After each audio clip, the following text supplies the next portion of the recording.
Education platform. সম্মানিত শিক্ষক মণ্ডলী, রুহুল এডুকেশন প্ল্যাটফর্মের পক্ষ থেকে সবাইকে স্বাগত জানাচ্ছি।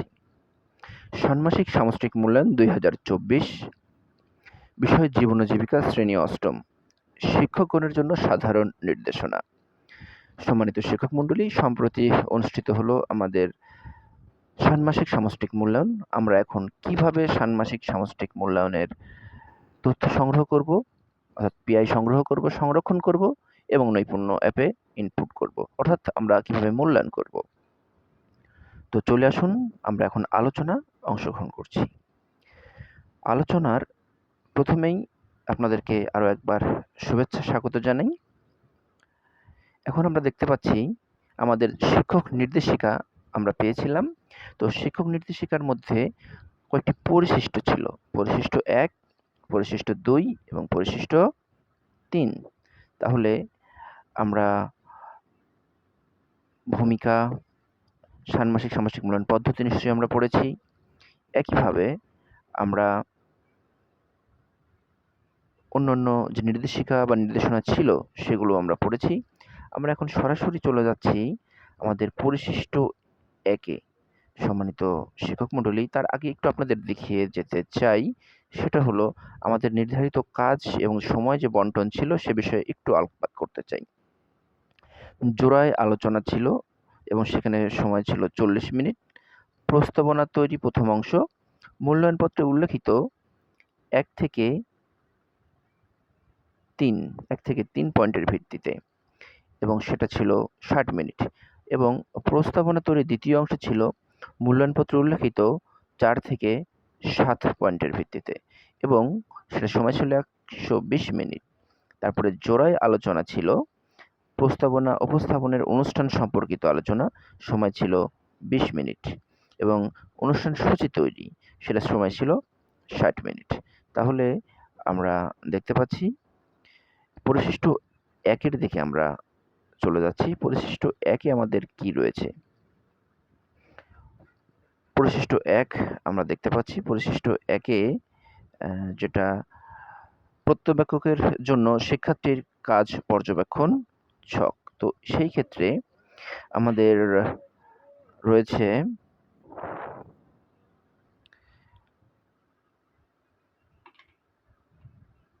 বিভিন্ন কাজ চলাকালীন সময়ে প্রত্যবেক্ষক নিচের বিষয়গুলো পর্যবেক্ষণ ও যাচাই করে শিক্ষার্থীর মাত্রা আংশিক চেষ্টা করেছে, কার্যকারীভাবে করেছে নির্ধারণ করবেন। এরপরে পরিশিষ্ট ২ ব্যবহার করে প্রত্যেক শিক্ষার্থী অর্জিত মাত্রা রেকর্ড রাখবেন। এটা আমাদের পড়া হয়ে গেল।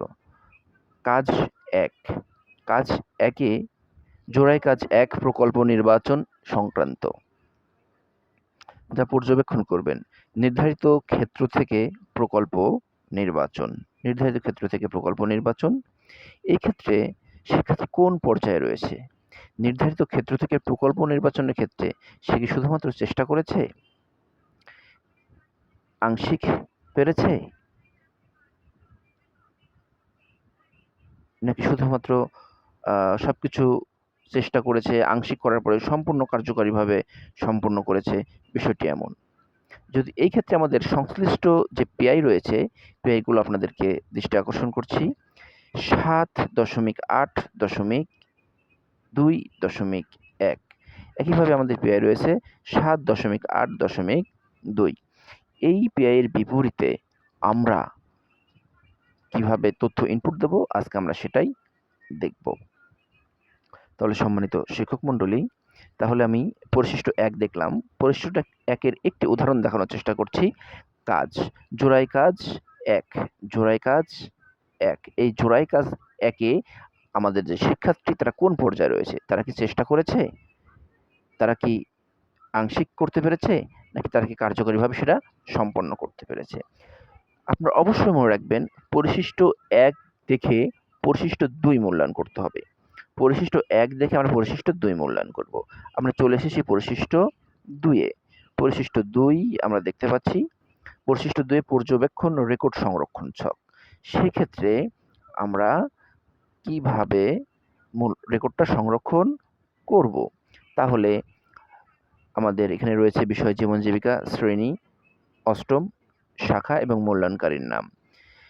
এখানে আইডি নাম্বার রয়েছে এবং শিক্ষার্থীর নাম আমাদের শিক্ষার্থীর নাম আমরা ধরে নিতে পারি শিক্ষার্থীর নাম এক্ষেত্রে ধরলাম শিক্ষার্থী আমাদের দুঃখিত শিক্ষার্থী আমাদের নাম দিয়ে দেবো এখানে আমরা শিক্ষার্থীর নাম একটা শিক্ষার্থী আমাদের এ নামের একজন শিক্ষার্থী। তো সেই শিক্ষার্থী কত কিভাবে সে এখানে তার মূল্যায়নটা করব, তার রেকর্ড সংরক্ষণ করব শিক্ষার্থী এর ক্ষেত্রে। তো শিক্ষার্থী এ সে জোড়ায় কাজ ১ এ ছিল। তো জোড়ায় কাজ ১ এ সে কি পরিমাণ চেষ্টা করেছে সেখানে যদি আমরা একটু দেখি, আমরা তো সেখানে জোড়াই কাজে কত চেষ্টা করেছে, মানে তার চেষ্টার মাত্রাটা কি পর্যায়ে ছিল, সেক্ষেত্রে আমরা তো তাকে ইন্ডিকেট করি নাই। তো এখন আমরা তাকে কি করব, ইন্ডিকেট করব। জোড়ায় কাজে তার অবস্থান কি ছিল, জোড়ায় কাজে তার অবস্থান সম্পর্কে আমরা এখন ধীরে ধীরে জানার চেষ্টা করব। ধরে নিলাম জোড়াই কাজে আমার শিক্ষার্থী আংশিক এই পর্যায়ে ছিল। কোন পর্যায়ে ছিল? জোড়াই কাজ ১, এই যে জোড়াই কাজ ১, জোড়াই কাজ ১ এ আমার শিক্ষার্থী সে ছিল আংশিক পেরেছে, এই পর্যায়ে ছিল। তাহলে এখানে আমরা একটা টিক মার্ক দিয়ে রাখি যে আংশিক পেরেছে।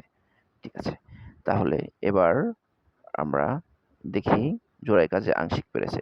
সেক্ষেত্রে আমরা এখানে চলে এসেছি পরিশিষ্ট ২ এ। পরিশিষ্টতে জোড়াই কাজ ১, আংশিকে তাহলে আমরা কি করব, এখন টিক মার্কটা দিয়ে রাখবো আংশিক, টিক মার্ক দিয়ে রাখলাম আংশিকে। তাহলে আমরা কি করলাম, পরিশিষ্ট ১ দেখে পরিশিষ্ট ২ পূরণ করলাম। এখন আমরা পরিশিষ্ট ২ দেখে পরিশিষ্ট ৪ পূরণ করব। দুঃখিত, পরিশিষ্ট ৩ দেখে পরিশিষ্ট ৪ পূরণ করব। তাহলে দেখি আমরা পরিশিষ্ট ৪ এ কি ছিল? প্রকল্প সংশ্লিষ্ট পেশা শনাক্তকরণ। প্রকল্প সংশ্লিষ্ট পেশা শনাক্তকরণ যা পর্যবেক্ষণ করতে হবে। শিক্ষার্থী প্রকল্পের সাথে সংশ্লিষ্ট পেশা চিহ্নিত করা। এই ক্ষেত্রে আমাদের শিক্ষার্থী কোন পর্যায়ে ছিল? শুধুমাত্র চেষ্টা করেছে, নাকি শিক্ষার্থী আংশিক পেরেছে, নাকি শিক্ষার্থী কার্যকরীভাবে পেরেছে? এই ক্ষেত্রে এর পিআই কত আমাদেরকে এটা মাথায় রাখতে হবে। এক্ষেত্রে পিআই ৭.৮.২.১ এবং আরেকটা পিআই ৭.৮.২.২ দুটি পিআই রয়েছে। তাহলে আমরা দেখতে পাচ্ছি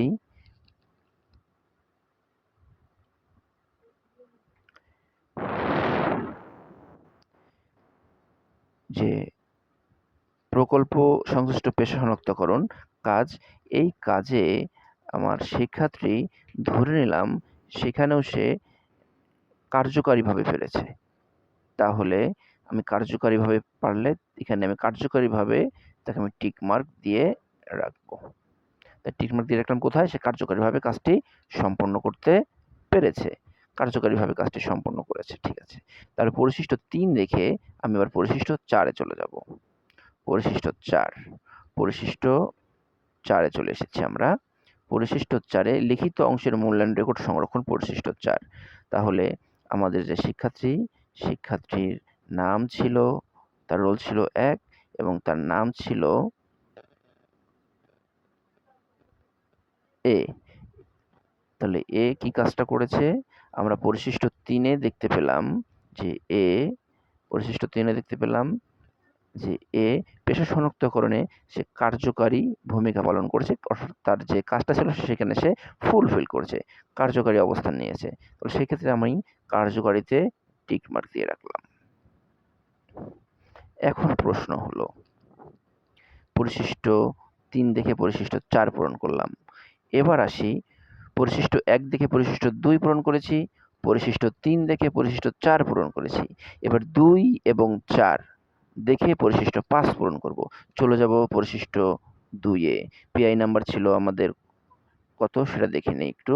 পিআই নাম্বার ছিল আমাদের এখানে, পিআই ছিল ৭.৮.২.১, ৭.৮.২.২। একই পিআই আমরা চলে যাচ্ছি পরিশিষ্ট ২ এ। পরিশিষ্ট ২ এর তার আগে ১ এ যাব পরিশিষ্ট ৭.৮.২.১, ৭.৮.২.২। এই একই পিআই এর আন্ডারে আমাদের দুটো কাজ ছিল। এবার পরিশিষ্ট 2 এ আমরা কি পূরণ করেছিলাম? আমাদেরকে এখন দেখব পরিশিষ্ট 2 এ আমরা কি পূরণ করেছি। পরিশিষ্ট 2 এ 1 নং রোলের শিক্ষার্থী, সে এই পিআই এ আংশিক সম্পূর্ণ করেছে। আংশিকে টিক মার্ক দেওয়া রয়েছে এবং আ পরিশিষ্ট 4 এ একই পিআই এ সে কার্যকারীতে টিক মার্ক দেওয়া আছে। তাহলে একই পিআইয়ে পরিশিষ্ট 2 এ আছে আংশিক, একই পিআইয়ে পরিশিষ্ট 4 এ আছে কার্যকারী। পরিশিষ্ট 2 এবং পরিশিষ্ট 4 দেখে আপনি পরিশিষ্ট 5 পূরণ করবেন। তাহলে চলে যাই পরিশিষ্ট 5 এ। পরিশিষ্ট 5 এর আমাদের শিক্ষার্থীর রোল নাম্বার ছিল 1 এবং তার নাম ছিল এ। এখন আমরা দেখতে পাচ্ছি এই শিক্ষার্থী আমাদের 7.8.2 এবং 7.8.2.2 এ, তাহলে এক জায়গায় দেখলাম পরিশিষ্ট 2 এ সে পেয়েছে আংশিক, আরেকটি জায়গায় কাজ করছে কার্যকারী। তাহলে দুটোর মধ্যে আমি আমার বিচক্ষণতা দিয়ে মনে হয় তাকে কি দেওয়া যেতে পারে? সেক্ষেত্রে আমাদের একটু বিবেচনায় রাখতে হবে। যদি চেষ্টা করে সেক্ষেত্রে মনে মনে বিবেচনা করব যে এক্ষেত্রে যদি চেষ্টা করে সেক্ষেত্রে সে পাবে হলো চতুর্ভুজ, যদি আংশিক কাজটি করে তাহলে সে পাবে বৃত্ত এবং কার্যকারী কাজটি করলে সে পাবে হলো ত্রিভুজ সর্বোচ্চ মাত্রা। তো সেক্ষেত্রে যেহেতু একই পিআইয়ে আমার শিক্ষার্থী পেয়েছে আংশিক, একই পিআইয়ে আবার শিক্ষার্থী পেয়েছে কার্যকারী, সেক্ষেত্রে আমার মনে হয় 7.8.2.1 পিআইয়ে সে ত্রিভুজ পাওয়ার যোগ্যতা অর্জন করেছে। একইভাবে 7.8.2 এর ক্ষেত্রেও ত্রিভুজ পাওয়ার যোগ্যতা অর্জন করেছে। সম্মানিত শিক্ষক মণ্ডলী, আমি আরো একবার বলছি, আমাদের পরিশিষ্ট 1 দেখে পরিশিষ্ট 2 পূরণ করব এবং পরিশিষ্ট 3 দেখে পরিশিষ্ট 4 পূরণ করব এবং পরিশিষ্ট 2 এবং পরিশিষ্ট 4 দেখে পরিশিষ্ট 5 পূরণ করব। আমার মনে হয় আপনারা বিষয়টি বুঝতে পেরেছেন। আমার মনে হয় বিষয়টি আপনারা পুনরায় বুঝতে পেরেছেন। আমরা যে একটা নমুনা রেজাল্ট তৈরি করলাম, সেক্ষেত্রে আমরা দেখতে পাচ্ছি আমার শিক্ষার্থীর রোল নাম্বার ছিল 1, তার নাম ছিল এ। সে পরিশিষ্ট 2 এবং 4 বিবেচনা করে পরিশিষ্ট 5 এ আমরা চূড়ান্ত মূল্যায়নে, ষান্মাসিক সামষ্টিক মূল্যায়নে 7.8.2 সে 1 পেয়েছে। 7.8.2.1 এ সে ত্রিভুজ পেয়েছে এবং 7.8.2.2 এ ত্রিভুজ পেয়েছে। ধন্যবাদ পাশে থাকার জন্য। আল্লাহ হাফেজ। আবার দেখা হবে।